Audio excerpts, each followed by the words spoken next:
Good afternoon, everybody. I've just been spending time going over one of my old account books here and remembering the old days. My name is Andrew Wallace, and I was born in Scotland in Newburgh-on-Tay. Everybody ever been there? Newburgh-on-Tay? It's a very, very small town. And I did all my education in the local schools there. And like many folks, my parents wanted me to be better off than what they were. So they sent me off to be an apprentice clerk in a store. And I worked as a clerk for 4 years and decided that that was something that I wanted to do. And the market was really pretty small back at home in Scotland. So I decided I needed to seek my future someplace that was a little broader. And I decided to come to the United States. So I came in 1867, not before marrying my sweetheart, Janet. We were married in 1867 in Glasgow, and then we sailed over here to the United States, and I got my first job in Boston. And I worked in a partnership in Boston as a clerk for 3 years, and I decided I wanted to go off on my own. And I knew I wasn't going to be able to make it in as large of a market as Boston, but I did want a little bit of a challenge. So I moved out to the town of Pittsfield, and I started a dry goods store in partnership. In this case, I was a senior partnership in Pittsfield, and worked there for a few years and was quite successful and gained a good reputation for myself for the quality of goods and the quality of service. Well, I knew I was ready to come to a larger market, so that's when I moved here to Springfield.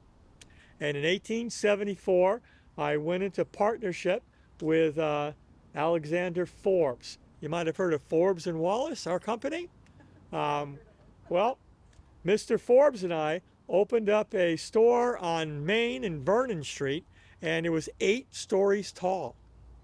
Quite a large business. And at that time, we had 50 employees. Now, Alexander decided that he had enough of the business in 1894. I know I'm throwing a lot of dates at you, but in 1894, he retired, and that left me sole proprietor. Well, under my management, we kept the name Forbes and Wallace.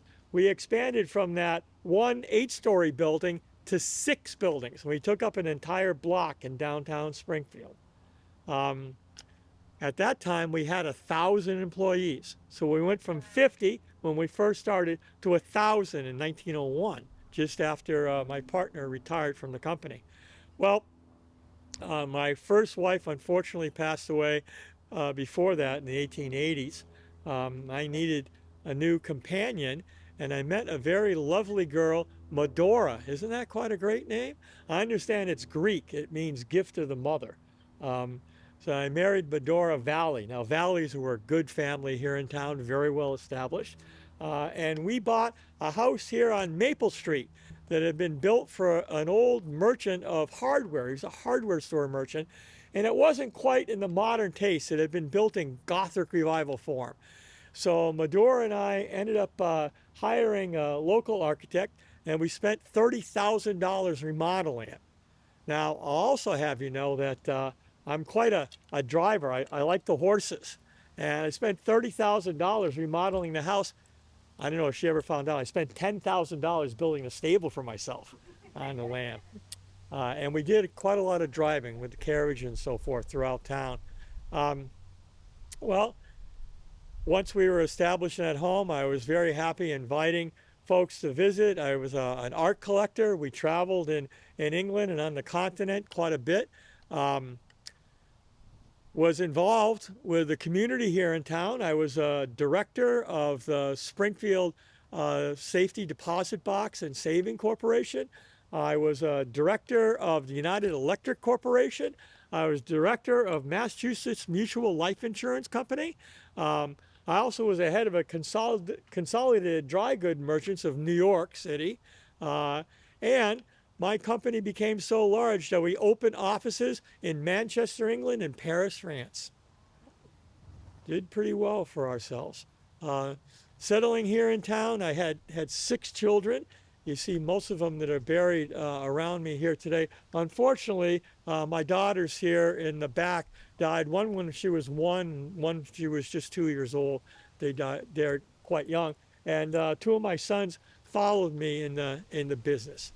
So it was a very profitable life from starting back working as a clerk in a store, just as an apprentice. I'm sure many of you can't really identify with being an apprentice clerk, but maybe some of you have read that fellow Dickens book about Scrooge and how he was an apprentice in an office of Mr. Fezziwig.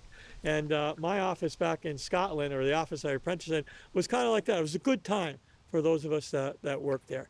And I do appreciate you visiting with me today. Thanks very much.